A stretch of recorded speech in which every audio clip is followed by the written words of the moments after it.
خاص طور پہ قومی حکومت کے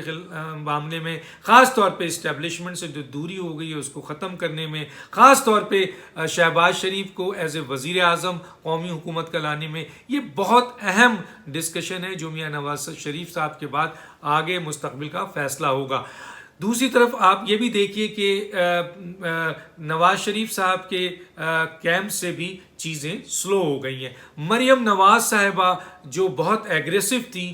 شہباز شریف کے آنے کے بعد لوگوں کا خیال ہے کہ وہ ڈیفینسو ہو گئی ہیں، رک گئی ہیں، اتنا تیزی سے ایگریسو نہیں ہیں۔ تو یہ بھی بہت اہم اشارے ہوتے ہیں جس کے حوالے سے کہ کچھ نہ کچھ ایسا ہونے والا ہے۔ اچھا، تیسری بڑی اہم ڈیولپمنٹ ہے، اور وہ یہ اہم ڈیولپمنٹ ہے کہ جناب شہباز شریف صاحب جو کہ باہر آئے ہیں، تو اس وقت پی ایم ایل این کے صدر ہیں، اور ان کی غیر موجودگی میں مریم نواز صاحبہ تھی جن کی اکثر ملاقات مولانا فضل الرحمان سے ہوتی تھی، لیکن شہباز شریف کے آنے کے بعد اب تک شہباز شریف صاحب مولانا فضل الرحمان سے نہیں ملے۔ اور تعجب کی بات جو ہے، بہت زیادہ تعجب کی بات یہ ہے کہ اسلام آباد میں شہباز شریف 2 دن رہے، اور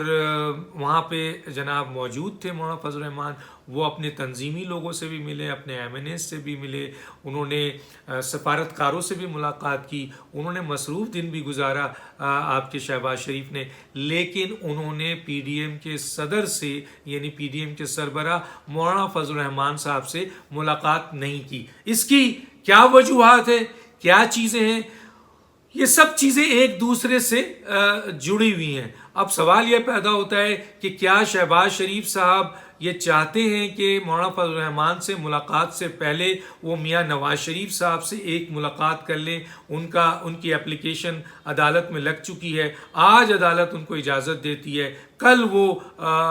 لندن کے لیے چلے جاتے ہیں، وہاں ملاقات کرتے ہیں، آتے ہیں، پھر مولانا فضل الرحمان صاحب سے ملاقات ہو، بہت سے مسئلے اور طے ہوں۔ ٹیلی فون پہ ہو نہیں سکتے، ٹیلی فون پہ لاہور آ کے شہباز شریف صاحب نے خیریت پوچھ لی ہے۔ ایک اور بہت اہم ڈیولپمنٹ ہے، بلکہ بریکنگ نیوز ہے، اور وہ یہ ہے کہ پاکستان پیپلز پارٹی دوبارہ پی ڈی ایم کا حصہ بننے جا رہی ہے، بشرطے کہ بیچ میں کوئی رکاوٹ پی ڈی ایم سے نہ ڈالی گئی، پی ڈی ایم کے کسی اور پارٹی کی طرف سے نہ ڈالی گئی، تو پھر پاکستان پیپلز پارٹی اب دوبارہ پی ڈی ایم کا حصہ بننے جا رہی ہے۔ اسے اس بات کا بھرپور احساس ہو گیا ہے، کچھ تو اس کو خود احساس ہوا ہے، کچھ حالات نے کر دیے ہیں، کچھ مولانا فضل الرحمان صاحب کی مدبرانہ سیاست، بہترین قیادت نے ان کو اس بات پہ قائل کر دیا۔ آپ نے ابھی سنا ہوگا کہ جناب ان کی ملاقات ہوئی ہے آپ کے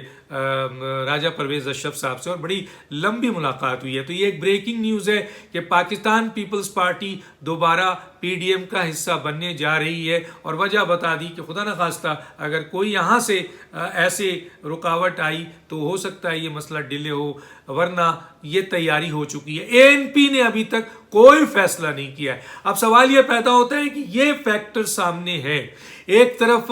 اسٹیبلشمنٹ کے ترجمان یہ کہہ رہے ہیں کہ یہ حکومت جو ہے وہ اپنی مدت پوری نہیں کرے گی، وہ ترجمان کل تک جو حکومت کی تعریف کرتے ہوئے اور 5 سال مکمل کرتے ہوئے جو ہے وہ تھکتے نہیں تھے، اب وہ خود بولنا شروع ہو گئے ہیں۔ اسد عمر صاحب کی بات آپ نے سن لی ہے، اور ایک اور بہت اہم ہے کہ جو عمران خان صاحب ابھی سعودی عرب کا دورہ کر کے آ رہے ہیں، یہ دورہ بھی ان کی اگلی حکومت کے اوپر بہت بڑی تلوار ہے، اور وہ اس کو کس طریقے سے لے کے چلیں گے۔ اوور آل کنڈیشن جو سامنے نظر آ رہی ہے وہ یہ نظر آ رہی ہے کہ بجٹ کے بعد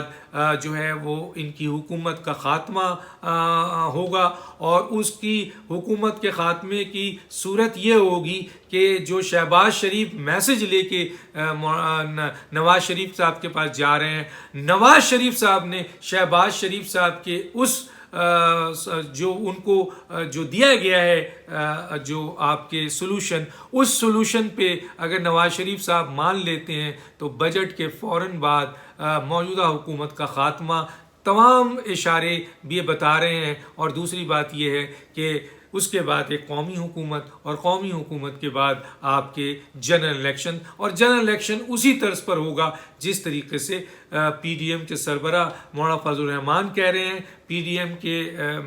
مسلم لیگ نون اور نواز شریف صاحب کہہ رہے ہیں، اسی طرز پہ ہوگا۔ لیکن پہلا ملاقات شہباز شریف کی اور نواز شریف کی بہت اہم ہے۔ تو یہ ہے چند صورتحال، اس صورتحال کو دیکھتے ہیں شیخ رشید صاحب جیسے لوگوں کا آئندہ کیا ہوگا، کیا ان کو کوئی اور جگہ ملے گی، کیا ان کو جو 4 نمبر گیٹ کی ملازمت ہے وہ ان کی رہے گی، کیونکہ میں یہ بتا چکا ہوں کہ عوامی لیول پر ان کی جو بہت سپورٹ تھی پہلے، جس کے اوپر 4 نمبر گیٹ کی ان کو نوکری ملتی تھی، اب ان کی عوامی جو سپورٹ ہے وہ زیرو ہو چکی ہے، اور اس کی کئی وجوہات ہیں۔ اب دیکھنا یہ ہے کہ وہ اسی طریقے سے خاموش رہ کے ٹنکیاں ماریں گے یا کچھ جملے کہیں گے، یا پھر شیر بن کر سامنے آئیں گے اور اپوزیشن کو دھمکیاں دیں گے۔ یہ راستہ جو ہے وہ بجٹ تک ہے، بجٹ کا جو ہے وہ فیصلہ ہو جائے۔ اور آپ نے دیکھا ہے کہ شوکت ترین نے بھی پوری دنیا کے سامنے موجودہ حکومت کی اس حقیقت کو اوپن کر دیا ہے کہ معاشی طور پر آپ بہت تباہی کی طرف جا چکے ہیں۔ تو یہ تھی چند باتیں، دیکھتے ہیں آگے کیا ہوتا ہے، اور ایک اہم ویڈیو کے لیے آپ انتظار کیجیے گا۔ ڈاکٹر دانش کو اجازت دیجیے، اللہ حافظ۔